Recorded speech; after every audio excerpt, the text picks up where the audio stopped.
What if your greatest mistake isn't what you did wrong? What if it's what you never did at all? In one of his most intense parables, Jesus Christ tells the story of three people given everything they needed to succeed, and one of them loses everything, not because he failed, but because he was too afraid to try. This isn't just a story about money. It's about your purpose, your potential, and the dangerous cost of doing nothing. Because in the end, we're not judged by our sins only, but by what we choose to do or bury. A master is preparing to go on a journey. Before leaving, he calls his servants and entrusts them with his wealth. To one, he gives 5 talents. To another, 2. To another, 1. Each according to their ability.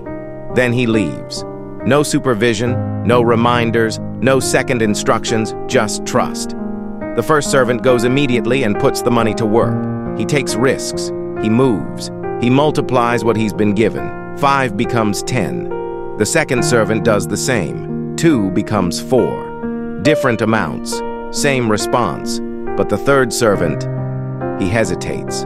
Fear creeps in. What if I lose it? What if I fail? What if it's not enough? So instead of risking loss, he guarantees it. He digs a hole in the ground and buries what he was given, safe, hidden, untouched. Time passes. The master returns. Now it's time to give an account. The first servant steps forward. Master, you gave me 5 talents. See, I've gained 5 more. The response? Well done, good and faithful servant. You have been faithful over a few things. I will make you ruler over many. Enter into the joy of your master. The second servant hears the same words, not because he had more, but because he was faithful with what he had. Then comes the third servant. He steps forward, not with growth, but with excuses. Master, I knew you were a hard man, so I was afraid.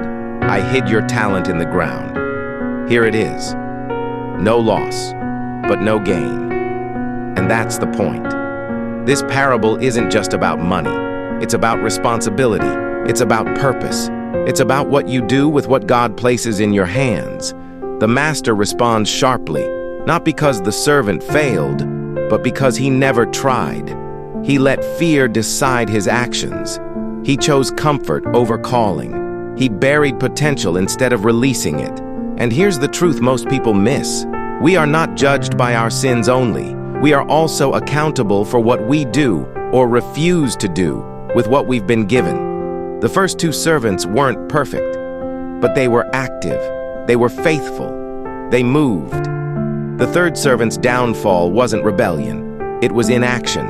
And that's what makes this story so personal. Because everyone has been given something: time, ability, opportunity, influence, faith.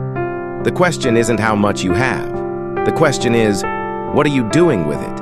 Are you investing it, growing it, stepping out despite the risk?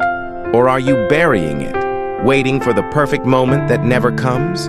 Because one day, there is a return. And on that day, the question won't just be, what did you avoid? It will be, what did you build? What did you multiply? What did you do with what was placed in your hands? This parable is a warning, but it's also an invitation to stop hiding, to stop waiting, to stop burying what was meant to grow, because faithfulness is not about perfection. It's about movement.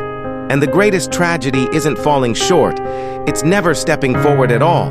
So don't bury your talent. Use it, grow it, multiply it. Because what you do with what you've been given matters more than you think.